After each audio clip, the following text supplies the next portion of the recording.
Goodness, sorry that I'm keeping you guys from getting food, but hope you enjoy. Okay. Did you know that just 100 companies are responsible for over 70% of global CO2 emissions? Yeah, crazy. And as major consumers of energy and resources, organizations are both key drivers of environmental harm and potential catalysts for large-scale change. And with the growing awareness of sustainability's importance, organizations are integrating it into their core values. For example, Starbucks strives towards giving more than we take, and Amazon has pledged net zero emissions by 2040. And while it's great that organizations are making these pledges, actions speak louder than words. A study found that although 90% of executives find sustainability to be important, only 25% truly build it into the way they do business.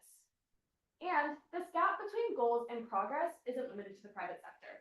It extends to public institutions as well. Take the University of Washington's Housing and Food Services Department, better known as HFS, for example. HFS has made visible sustainability efforts, like their OZ reusable container program, as you can see right there, as well as their sustainable housing, which features energy efficient design and even an urban farm. Shout out Ariana. So, however, after COVID-19, priority shifted toward maintaining essential operations only, slowing progress beyond their earlier initiatives. Now, I believe that HFS truly cares about sustainability. Like many organizations, they struggle to keep that momentum going. So my question is, if so many organizations say they value sustainability, why is it so difficult to turn that vision into action? To explore this question, I worked as a sustainability intern for HFS this summer. My goal was to identify opportunities to strengthen sustainability in both operations and student engagement. Now, for some context, HFS doesn't receive any funding from the university. It generates its own revenue, which it reinvests into its housing and dining services. So you can think of it kind of like a business. Therefore, I approached my project like a business consulting case, focused on how HFS can better serve both customers and the environment. I conducted 18 interviews with HFS staff, as you can see here, as well as campus partners, and I was asking questions like, what are the biggest challenges you see in implementing sustainability? And what opportunities do you see to enhance sustainability practices in the future? I analyzed these interviews using a software called Atlas TI to identify recurring themes.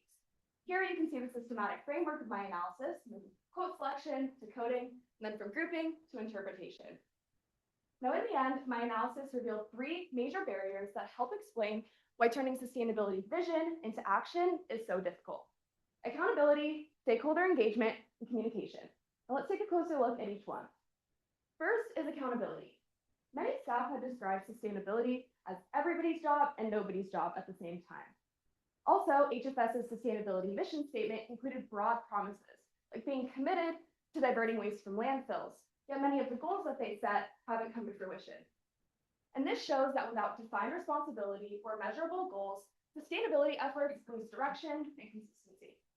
Many staff said that they wanted to improve things like their waste systems, but if it wasn't in their job description, it got pushed aside. Next is stakeholder engagement. SEED, which is HFS's student sustainability group, aims to raise awareness about sustainability issues on campus. But as one staff member put it, we don't have a concrete role for students in helping them push for actual change. And as a resident advisor, I've personally seen SEED function mostly as a social group rather than a driver of change. And when ways to participate in sustainability like these are unclear and ineffective, vital passion and energy go untapped. Finally, let's look at communication. This photo shows a typical residence hall wall at UW, packed with posters about upcoming events and promotions. Now, imagine a sustainability poster somewhere in the middle of all this. Well, there was one, but would you even notice it? With so many messages competing for attention, sustainability messaging gets lost in the noise. This means that valuable sustainability efforts risk going unnoticed by the very communities that they aim to engage. Now, moving forward, these findings point to several next steps, such as creating a sustainability coordinator role to help strengthen accountability, or using data-driven goals to guide meaningful progress. Nonetheless, real progress in sustainability starts with uncovering the barriers that organizations face first. Therefore, by addressing these barriers, organizations can move beyond symbolic sustainability for genuine transformation.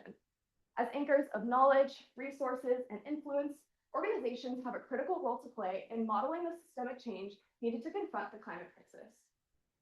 I would love to thank my family, my boyfriend, my friends, my site supervisor, Maureen, my faculty advisor, Kevin, as well as my PWE cohort for all of their support. And thank you so much for listening.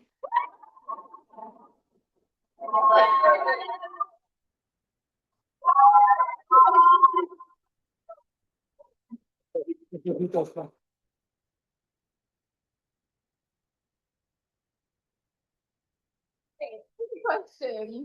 Huh?